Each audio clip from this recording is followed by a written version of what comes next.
jirtu jaalatoo ijoollummaa waggayyoo sin yaada galgala ganaamaa jaalalli qeerda fakkaataa hin qabu daafinaa dirmaduu mataya lubbu daafinaa dirmaduu mataya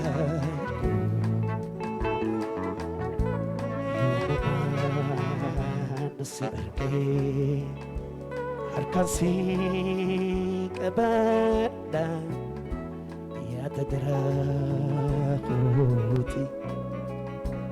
kifasi filmala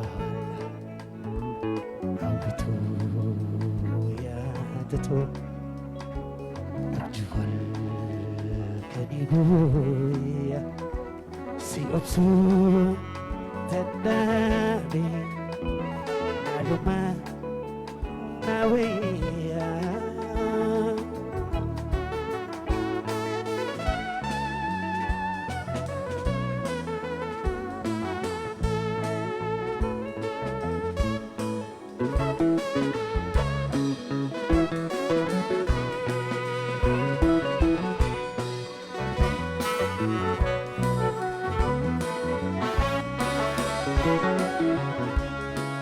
Ayyana keessaniitu Edita volka edita ga'ee arraantana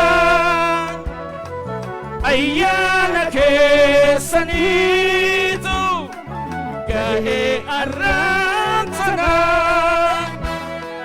Namoonni haa gayuu goytaan hiree kanaa Namoonni haa gayuu goytaan hiree kanaa Oromticha boonaan hafteen abbaa kiyyaa Oromtichi boontuun yaa intala ayyaa mijaa isin haa tolchuu Goftaan rabbiin kiyyaa mijaa isin haa tolchuu Goftaan rabbiin kiyyaa Arustichaa fi yaa arusitii Ifana isin haa tolchuu walitti Ifana isin haa tolchuu walitti Ifana isin haa tolchuu walitti Ifana isin haa tolchuu walitti Ifana isin haa tolchuu walitti Aye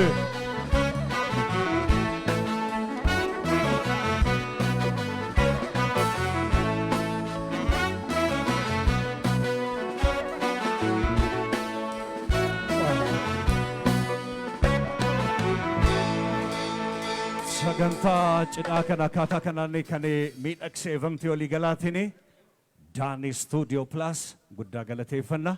Tamsaasa kallattiidhaan akkuma baramee sagantaawwan miidhagoo baay'ee duuba kan jiru social or corporate eventii kamiyyuu tamsaasa kallattiidhaan uwwisa kennuun arjaa teknoolojii Roobeeraa Girmaa guddaa galateeffanna. Daanii akkasumas akkaataa argitaniin iskiriinii kanaa galma kanaa miidhagseena. Ulfaadhaa horaa bulaattiin jenna yeroo laaqanaa gaarii akka qabaattan hawwina muuziqaan garuu itti fufa. Ayyee egaa sandura qaroo har'a weellistoota baay'eetu as jira warri sirban baay'eetu jira booda yeroo carraan argannuun garuu amma warri waltajjii beeksisan hedduutu asitti argama hangafa keenya kan taate turmaata waggoota baay'een booda kan biyyatti deebite addee gaazexeessituu Simmeen Teessoo kan waltajjiitti nu koottu mee hamileedhaan nu simadha.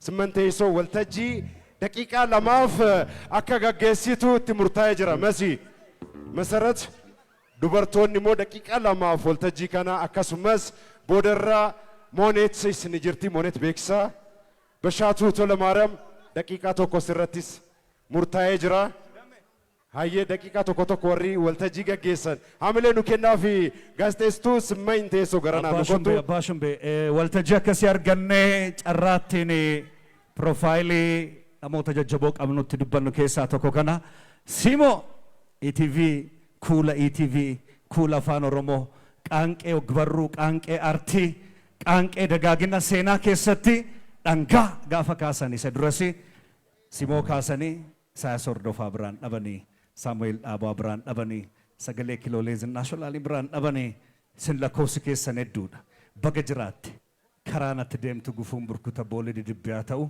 fayyaa gadamsaa nuu qabaadhu umrii nuu dheeradhu sagalee sana nu yaadachiista cidhi kan itti qaatafarii fi urjii birruuti yeroon bashaasha kunoo sii kenna.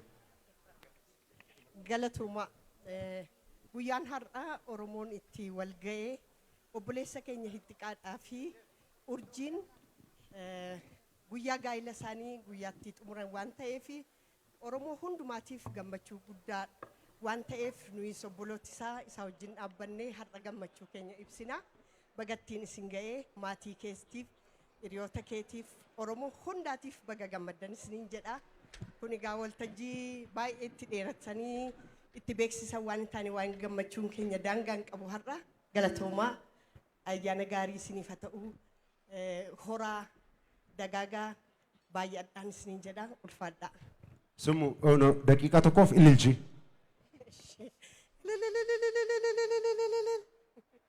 Ayyee hamilee nu kennaa fi ililleen ta'eera. Of gal.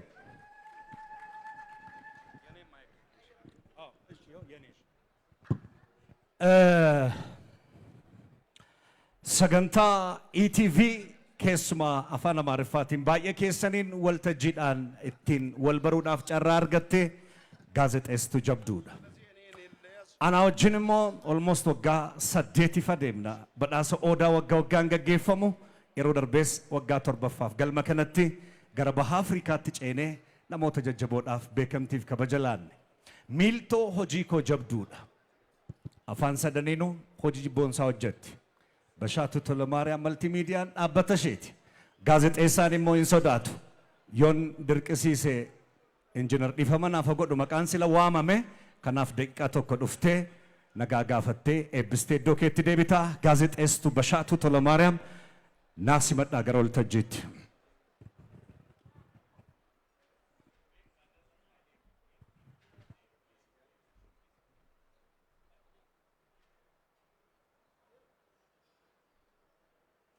Bagattiin sigee jetti sana booddee immoo inni ililchita. Inni ililchita. Khadija ko.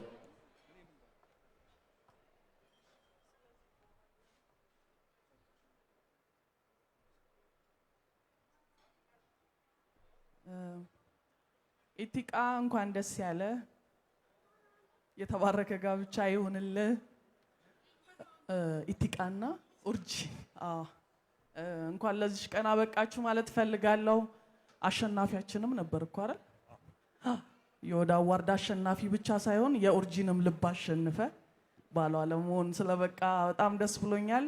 ደስ የሚል ዝግጅት ነው። ገና ይቀጥላል አይደል? ililchite buuta dhumarratti ililchuun dirqama.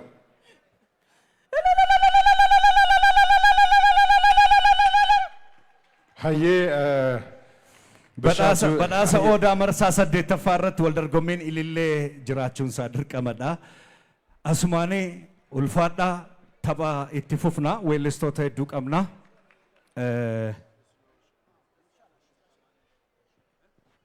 Hayyee Odaa baandiin waltajjii nu qabadhaa ammas. Kuma.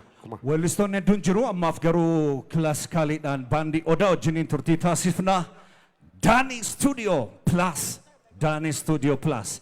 Daanii Studiyoon sagantaawwan gurguddaa konsertii artistoota keenya jajjaboo kanneen akka Caalaa Bultumee Galma Barkumeettii fi hojiiwwan garaagaraa irratti beektu.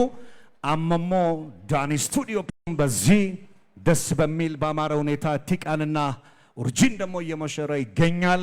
በቀጥታ ስርጭቱ በሶሻል ሚዲያ በላይቭ ስትሪሚንግ